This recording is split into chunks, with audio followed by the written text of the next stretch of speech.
नमस्कार दोस्तों, मैं विजय तिवारी। स्वागत है आपका हमारे YouTube channel the book society में, जहां हम आज की क्लास में उन इंग्लिश स्टूडेंट्स की बात करेंगे जिनका सब्जेक्ट कोड है BSOG 173, जहां इसके चैप्टर 2 पर इस वीडियो में चर्चा की जाएगी। यदि आपने मेरी पिछली वीडियो नहीं देखी है तो सबसे पहले उन वीडियो को देख लीजिए ताकि आपको चैप्टर को समझने में आसानी हो।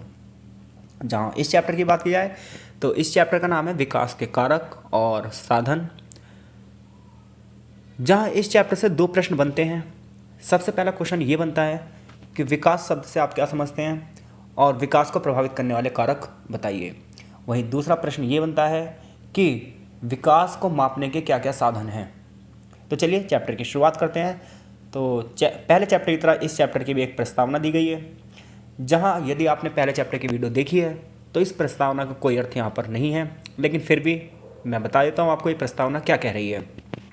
तो ये प्रस्तावना कह रही है कि जब जब हम विकास की बात करते हैं तो हमारे सामने एक ऐसी कल्पना आती है, एक ऐसे संसार की हम कल्पना करते हैं जहाँ पर क्या हो, इक्वलिटी हो, यानी कि समानता हो, हर एक व्यक्ति आनंदपूर्वक अपना जीवन जी रहा हो, चुनने की स्वतंत्रता हो, लंबा और स्वस्थ जीवन हो, शिक्षित स्तर हो, जीवन का स्तर सभ्य हो, हर एक संसाधनों तक हमारी पहुँच हो, राजनीतिक रूप से हम स्वतंत्र हों, जीवन के लिए जो मूलभूत आवश्यकताएं जैसे कि भोजन, वस्त्र, आवास, शुद्ध पीने का पानी, स्वास्थ्य, चिकित्सा, हर एक चीज़ हमारे पास हो, मनुष्य होने के नाते हमारे मानव अधिकार हों। इतना ही नहीं, हर व्यक्ति एक गरिमापूर्ण जीवन जी सके, चाहूँ और शांति हो। तो हम कहेंगे कि हमने विकास प्राप्त कर लिया है, लेकिन इनमें से अगर एक भी चीज़ अधूरी है तो अभी भी विकास को प्राप्त करना बाकी है। बाकी विस्तृत जानकारी के लिए आप पहले चैप्टर को पढ़ सकते हैं। अब बात आती है विकास के कारक क्या हैं। तो जब हम विकास के कारक की बात करते हैं, विकास को प्रभावित करने वाले कारकों की बात करते हैं, उन मेजर फैक्टर्स की बात करते हैं जो विकास को प्रभावित करने हैं, तो उनमें सबसे पहला कारक आता है आर्थिक कारक। फिर हम बात करते हैं राजनीतिक कारक की, फिर सामाजिक कारक की, फिर सांस्कृतिक कारक की, फिर भौतिक कारक की, फिर धार्मिक कारक की, फिर शैक्षिक, प्रशासनिक और तकनीकी। तो सबसे पहले हम आर्थिक कारक से चर्चा करते हैं। तो देखिए, जब हम आर्थिक कारक की बात करते हैं तो हम किन चीज़ों पर जोर देते हैं? हम सबसे पहले इस चीज़ पर जोर देते हैं कि उत्पादन कौन करेगा, उत्पादन किसके लिए किया जाएगा, उत्पादन में क्या उत्पादन किया जाएगा, किस आधार पर लोगों की आमदनी बढ़ाई जाएगी, रोजगार के अवसर कैसे ज़्यादा से ज़्यादा बढ़ेंगे, अल्प विकसित और विकसित देशों के बीच के अंतर को कैसे पाटा जाएगा, और अंतर्राष्ट्रीय स्तर पर गरीबी और भूख को कम करने के लिए हम क्या कर सकते हैं। जहाँ किताबी शब्दों में बात की जाए तो स्पेंगलर ने इसी चीज़ पर जोर दिया है। उन्होंने आर्थिक कारक को 3 मुख्य श्रेणियों में बांटा है। पहले भाग में उन्होंने उन लोगों को रखा है, उन वस्तुओं को रखा है, उन चीज़ों को रखा है जो उत्पादन की प्रक्रिया में शामिल हैं, जैसे श्रमिक, धन, पूंजी, भूमि, प्राकृतिक संसाधन, ये सारी चीज़ें, तकनीक, ये सारी चीज़ें उन्होंने उत्पादन के पहले वर्ग में शामिल करी है। दूसरे वर्ग में उन्होंने मशीनरी को रखा है। देखिए, आपके पास बहुत सा कच्चा माल है लेकिन आपके पास मशीनरी नहीं है, आपके पास तकनीक नहीं है, तो उस कच्चे माल का आप विनिर्माण कैसे कर सकते हैं, औद्योगिकरण कैसे कर सकते हैं। एग्जाम्पल के लिए अफ्रीका में प्राकृतिक संसाधनों की भरमार है लेकिन उनके पास तकनीक नहीं है, इसलिए वो आज भी गरीब हैं। तो ऐसे में प्राकृतिक संसाधन के साथ साथ तकनीक भी होनी चाहिए और तीसरे स्तर पर आर्थिक निर्णय भी होने चाहिए। ऐसा कौन कह रहा है? ऐसा स्पेंगल कह रहे हैं। इसके अलावा और भी बहुत सारी चीज़ें हैं, जैसे मानव संसाधन, पूंजी का स्तर, इन्वेस्टमेंट। बड़े बड़े देश जब छोटे छोटे देशों में इन्वेस्टमेंट करते हैं तो बड़े पैमाने पर जो MNC कंपनियां अपना पैसा यहाँ पर लगाती हैं, ऐसे में छोटे छोटे देशों के विकास की संभावना बढ़ जाती है। लेकिन ऐसा भी नहीं है कि हमेशा इससे विकास ही होता हो। कई बार ऐसा होता है कि छोटे छोटे देशों के प्राकृतिक संसाधनों का दोहन किया जाता है, उनका दुरुपयोग किया जाता है। इसके साथ साथ सबसे बड़ी समस्या क्या है? जब हम विकास के आर्थिक कारक की बात करते हैं तो हम गरीबी के दुष्चक्र को तोड़ने की बात करते हैं। हम अंतर्राष्ट्रीय स्तर पर गरीबी समाप्त करने की बात करते हैं और उसके लिए लगातार नई नई पॉलिसियाँ लगाते रहते हैं, पूंजीगत निवेश करते हैं, बचत के बारे में बताते हैं। इतना ही नहीं, ऐसी नई नई तकनीक लाते हैं जो रोजगार को लगातार बढ़ावा दे, लोगों की आवश्यकताओं को नियंत्रित करने की बात भी की जाती है। ऐसे में कुछ लेखकों का यह कहना है कि मनुष्य में ऐसी क्षमताएं हैं जो गरीबी के दुष्चक्र को तोड़ सकती है। तो कुल मिलाकर विकास के आर्थिक कारक में हम उन पहलुओं पर चर्चा करते हैं कि अंतर्राष्ट्रीय स्तर पर गरीबी का स्तर कैसे निम्न किया जाए, इसके अलावा उत्पादन के स्तर को कैसे कैसे बढ़ाया जाए, और विकासशील देश और विकसित देशों के बीच की जो खाई है उसे कैसे पाटा जाए। ये विकास के आर्थिक कारक की समरी है। अगर आप इसे पढ़ेंगे तो यहाँ से यहाँ तक यही लिखा है। अब हम बात करते हैं विकास के राजनीतिक कारक की, यानी कि राजनीति कैसे विकास को प्रभावित करती है। अब देखिए यहाँ पर यह बताया जाएगा, यदि किसी क्षेत्र में राजनीतिक रूप से अशांति है, सरकारें लगातार बदल रही हैं, तो ऐसे में राजनीति में भ्रष्टाचार है, राजनीतिक निर्णय सही से नहीं लिए जा रहे हैं, तो उस देश में आर्थिक विकास भी नहीं हो सकता, क्योंकि उसके देश की राजनीतिक अस्थिर है, उस देश की राजनीति में निर्णय लेने की क्षमता नहीं है। तो ऐसे में बाहर के इन्वेस्टर्स इन्वेस्ट करने से क्या करेंगे, डरेंगे। हमारी किताब भी यही कह रही है, हमारी यह किताब भी ये कह रही है कि राजनीतिक कारकों में नौकरशाही का चरित्र कैसा है, यानी कि सरकारी कर्मचारियों का चरित्र कैसा है, सेना की भागीदारी कितनी है, कार्यपालिका विधायिका न्यायपालिका का संतुलन का स्तर क्या है, व्यक्ति की स्वतंत्रता कितनी है, नागरिक समाज में संगठनों की स्वतंत्रता कितनी है, सरकार इंफ्रास्ट्रक्चर पर कितना खर्च कर रही है, सरकार बैंकिंग सेक्टर को कितनी सेवाएं दे रही है,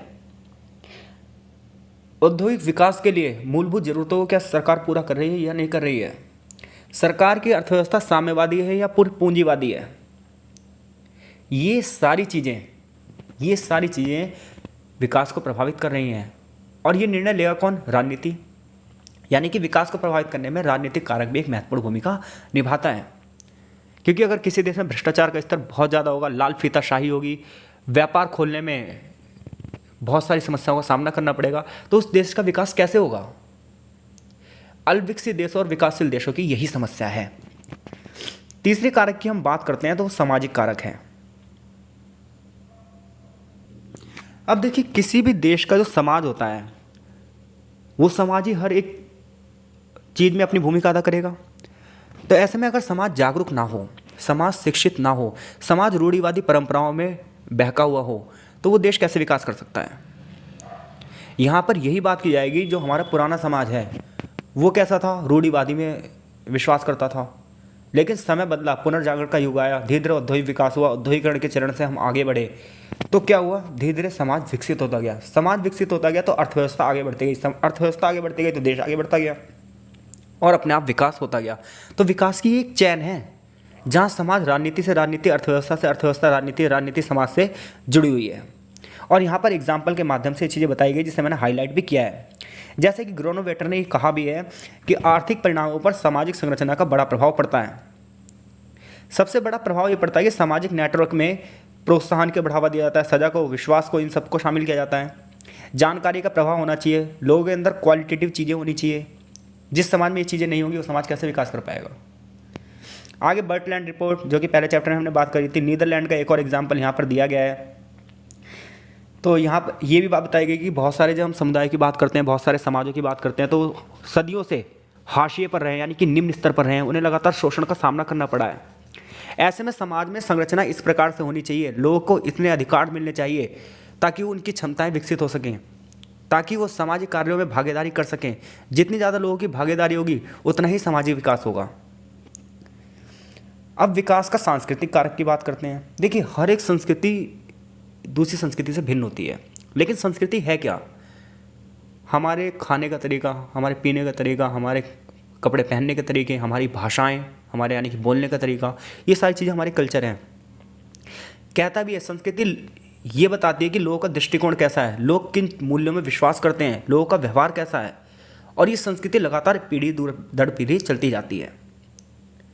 ऐसे में ये संस्कृति विकास को ही प्रभावित करती है। कुछ संस्कृतियों का उत्थान इसलिए होता गया क्योंकि उन्होंने समाज की मुख्य धारा से अपने आप को पहले ही अलग कर लिया। उनकी इच्छाएं अलग हैं, उनकी विचारधाराएं अलग हैं, उनके विश्वास अलग हैं, उनके आदर्श शिक्षा है, वो लॉजिकल चीज़ों की बात करते हैं। समाजशास्त्र इस चीज़ों पर बात भी करता है कि कुछ देश ऐसे हैं जिनकी संस्कृति क्या है, लगातार पिछड़ी हुई है, वो रूढ़िवादी हैं। भारतीय समाज की ही बात की जाए तो भारतीय समाज ने लगातार महिलाओं को दबाया है। ऐसे में देश की आधी जनसंख्या विकास कर ही नहीं पाई। संस्कृति के नाम पर बहुत सारे लोगों को पीछे रखा गया, चाहे एससी की बात की जाए, चाहे एसटी की बात की जाए। हमारे यहाँ बहुत सारे लोग शिक्षा का स्तर ही नहीं प्राप्त कर पाए, स्वास्थ्य का स्तर ही नहीं प्राप्त कर पाए। ऐसे में पूर्ण रूप से अगर हमें विकास को प्राप्त करना है तो सांस्कृतिक विकास पर भी जोर देना होगा, ताकि अगर कोई भी संस्कृति अगर दूसरी संस्कृति से पिछड़ी हुई है तो इसका मतलब यह है कि उतने क्षेत्र का विकास अभी भी रुका हुआ है।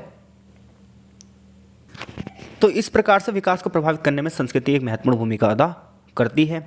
अब बात आती है भौगोलिक कारक। देखिए, भौगोलिक कारक में हम नेचर की बात करते हैं कि किसी क्षेत्र की जलवायु कैसी है, किस क्षेत्र में प्राकृतिक संसाधन कैसे हैं। देखिए कुछ क्षेत्र ऐसे हैं जहाँ पर लोहा ही लोहा होगा, कहीं पर कोयला ही कोयला है, कहीं पर पेट्रोल ही पेट्रोल है, कहीं की जलवायु बहुत ज़्यादा गर्म है, कहीं की जलवायु बहुत ज़्यादा ठंडी है, कहीं की भूमि में उत्पादन का स्तर बहुत ज़्यादा है, कहीं पर उत्पादन का स्तर बहुत निम्न है।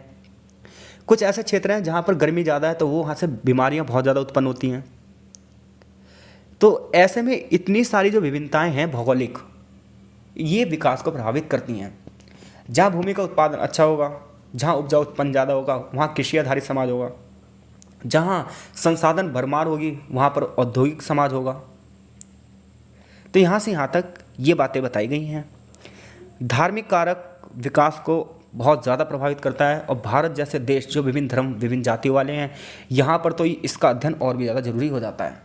विभिन्न धर्म तो विभिन्न मतभेद, अब ये मतभेद भी विकास की प्रक्रिया को बाधित करते हैं। इसके अलावा शिक्षा विकास का सबसे बड़ा पहिया है जो विकास को खींच रही है। हर दृष्टि से हर एक चीज़ में शिक्षा जरूरी है। जब तक शिक्षा का स्तर अच्छा नहीं होगा तब तक देश कभी भी स्थायी आर्थिक विकास प्राप्त कर ही नहीं सकता, क्योंकि शिक्षा जीवन की गुणवत्ता को बढ़ाती है, लोगों के समाज को एक सामाजिक लाभ प्रदान करती है। शिक्षा ही समाज में परिवर्तन का एक साधन है, शिक्षा ही विकास की एक प्रक्रिया है, शिक्षा ही मानव संसाधन को बढ़ावा देती है, शिक्षा ही नागरिकता में नवाचार को बढ़ावा देती है, लोगों को जागरूक करती है, तकनीकी विकास को बढ़ावा देती है। शिक्षा सामाजिक परिवर्तन की दो तरफा प्रक्रिया है, जहाँ शिक्षा एक पूरे समाज में संस्कृति को बढ़ावा देती है, जागरूकता को बढ़ावा देती है, सामाजिक परिवर्तन की बात करती है, लोगों की रूढ़िवादिता को बदलती है, तब समाज एक सकारात्मक तरीके से आगे बढ़ता है और समाज अल्पविकसित से विकसित हो जाता है। प्रशासनिक कारक की अगर बात की जाए तो प्रशासनिक कारक में ये बात होती है कि भ्रष्टाचार का स्तर निम्न से निम्न हो, लोगों को स्वतंत्रता ज़्यादा से ज़्यादा हो, तभी विकास की प्राप्ति हो सकती है, अन्यथा विकास सिर्फ कागजों में रह जाएगा। और वर्तमान विश्व तकनीकी विश्व है, ऐसे में टेक्नोलॉजी, जिन देशों के पास टेक्नोलॉजी का स्तर अच्छा है वो डेफिनेटली विकास में बहुत तेज़ी से भागेंगे। जहाँ पर टेक्नोलॉजी का स्तर निम्न है वहाँ पर विकास की प्रक्रिया भी निम्न है। क्यों? आज वैश्वीकरण की दुनिया में सूचना और तकनीक ने जो अपना महत्व दिखाया है, पूरे विश्व को एकजुट कर दिया है, पूरे विश्व में होने वाली घटना आज पूरे विश्व को प्रभावित कर रही है। अल्पविकसित देशों को विकासशील और विकासशील देशों को विकसित बनाने में कहीं ना कहीं तकनीक की भूमिका ही अहम है। तो यदि यहाँ पे क्वेश्चन आता है कि विकास के कारक बताइए, तो आपको हेडिंग के साथ इनके बारे में 2-2 4-4 लाइनें लिखनी पड़ेंगी। आई होप सो वीडियो आपको समझ में आ रही है। कमेंट करके लगातार हमें बताते रहिए। आगे इस चैप्टर में हम बात करेंगे कि विकास के साधन क्या हैं। देखिए, जब हम विकास के साधनों की बात करते हैं तो हम ये देखते हैं विश्व में कुछ देश विकसित हैं, कुछ देश अल्पविकसित हैं। ऐसे में जो अल्पविकसित देश हैं उनमें क्या क्या समस्याएं और उनमें से किन समस्याओं को दूर करके हम उन्हें विकसित बना सकते हैं। ऐसे में सबसे पहली चीज़ आती है सकल राष्ट्रीय उत्पाद, यानी कि देशों की राष्ट्रीय आय। विकास को जब हम मापा जाता है तो अंतर्राष्ट्रीय स्तर पर हम जीएनपी में नापते हैं, यानी कि देश की राष्ट्रीय आय में नापते हैं। विकास को मापने के लिए सबसे अधिक इसी का यूज़ किया जाता है, किसका? जीएनपी का, कि विभिन्न देशों की आय का स्तर क्या है। जिनकी आय का स्तर अच्छा है अंतर्राष्ट्रीय स्तर पर वो विकसित देश हैं, जिनका आय का स्तर निम्न है वो अल्पविकसित देश हैं। ऐसे में बाजार मूल्य क्या है, लागत क्या है, औद्योगिक दृष्टि क्या है, कृषि पर है या उद्योगों पर निर्भर है देश, ये सारी चीज़ें हमें राष्ट्रीय आय के आंकड़ों से पता चलती है। फिर दूसरी चीज़ ये है कि हम प्रति व्यक्ति आय से पता लगाते हैं कि कोई देश अमीर है या गरीब है। किसी भी देश के विकास का स्तर का अनुमान लगाने के लिए सबसे महत्वपूर्ण जो चीज़ नापी जाती है वो एक तो होगी सकल राष्ट्रीय उत्पाद और दूसरा होगी उस देश के प्रति व्यक्ति आय। क्योंकि प्रति व्यक्ति आय जितनी अच्छी होगी उतना ही लोगों का रहन सहन का स्तर अच्छा होगा, बेरोजगारी की दर भी उतनी निम्न होगी और ऐसे में उस देश का विकास का स्तर भी अच्छा होगा। इसके अलावा आय की असमानता, जब हम विकास को मापते हैं तो हमारे सामने एक डरावना सच आता है कि विश्व की बहुत सारी पूंजी केवल कुछ ही देशों में है और जबकि बहुत सारे देश अभी भी पूंजी के अभाव में जीवन जी रहे हैं। ऐसे में आय की इस असमानता को ख़त्म करना बहुत ज़्यादा जरूरी है। चौथी और सबसे बड़ी समस्या गरीबी। जब हम विकास का इंडेक्स नापते हैं तो हमारे सामने एक बहुत बड़ी समस्या आती है इंटरनेशनल लेवल पर गरीबी, और गरीबी का स्तर लगातार बढ़ता ही जा रहा है।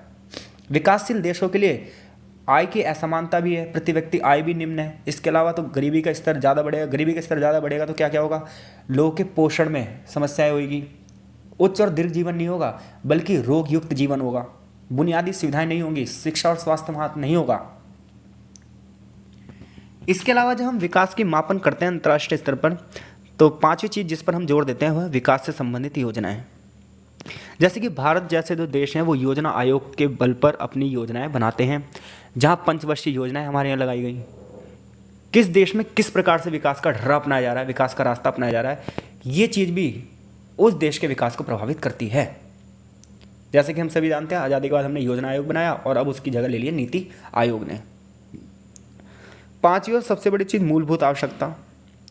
हर एक देश की पहली प्राथमिकता ये होती है कि वो प्रत्येक व्यक्ति के मूलभूत आवश्यकताओं की पूर्ति करे। यानी कि एक इंसान होने के नाते कुछ चीज़ें ऐसी हैं जो हमारी बेसिक नीड हैं, चाहे वो शिक्षा हो, चाहे वो स्वास्थ्य हो, चाहे शुद्ध पीने का पानी हो।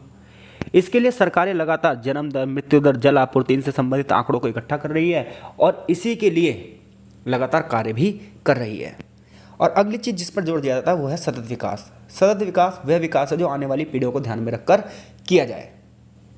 और लास्ट में मानव विकास सूचकांक, जहाँ शिक्षा, स्वास्थ्य और संसाधनों पर बल दिया जाता है और हर एक देश को एक स्कोर दिया जाता है 0 से लेकर 1 के बीच में।